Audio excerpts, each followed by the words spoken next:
நான் திங்க் பண்ணுவேன், ஆனால் நான் ஓவர் திங்கர் கிடையாது. நான் எதுவாக இருந்தாலுமே, என்ன முடிவு எடுத்தாலுமே அதோட ப்ரோஸ் அண்ட் கான்ஸ் என்னங்கிறது ஒரு வாட்டி மைண்டில் ஊட்டிட்டு தான் நான் ஒரு டிசிஷன் எடுப்பேன்.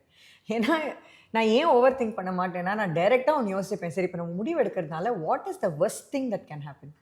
மேக்ஸிமம் எல்லாமே தப்பாயிட்டாலும் என்ன நடக்கும், இதுதானே நடக்கும், அதை நம்ம பார்த்துக்கலாம், அவ்வளோதான். அதுக்கு மேலே நான் வந்து ரொம்ப திங்க் பண்ணுற ஆள் கிடையாது. ஆனால் ஓவர் திங்க் பண்ணுறவங்க நிறையா பேர் என் கூட இருக்காங்க. ஓவர் திங்கிங்னால என்ன நடக்கும்னு நான் பார்த்துருக்கேன். அவங்க வந்து ஒரு தேவையில்லாத இது நடந்துருமோ அப்படிங்கிற ஒரு விஷயத்துக்கு இப்போ டென்ஷன் ஆகிறவங்களெல்லாம் நான் பார்த்துருக்கேன். அப்போ நான் எப்போவுமே சொல்கிறது என்னன்னா, we'll cross the bridge when we get there. பார்த்துருந்துக்கங்கன்னு சொல்லி பிடிச்சி தள்ளி விட்டுருவாங்க. தீ வந்தாதானே அணைக்கணும். தீ வந்துருமோங்கிறதுக்காக ஒரு இடத்துல நம்ம ஃபயர் எக்ஸ்டிங்விஷர் யூஸ் பண்ண முடியுமா? ஓவர் திங்கிங்கிறது அதுதான். ஒருவேளை தீ வந்துருச்சுன்னா அப்படின்னு ஃபயர் எக்ஸ்டிங்விஷர் யூஸ் பண்ணி அதுக்கு டென்ஷன் ஆகி, பட் ஐம் லைக், தீ வரும்போது ஃபயர் எக்ஸ்டிங்விஷர் யூஸ் பண்ணிக்கலாம், அந்த மாதிரி தான். பட் அந்த மாதிரி நிறையா பேர் பார்த்துருக்கேன்.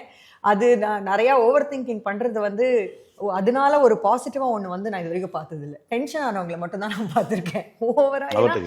ஓவர் திங்க் பண்ணுறதுனால என்ன பண்ணுவாங்கன்னா, நம்மளால சாதாரணமாக செய்யக்கூடிய விஷயத்தை கூட செய்யவே மாட்டாங்க.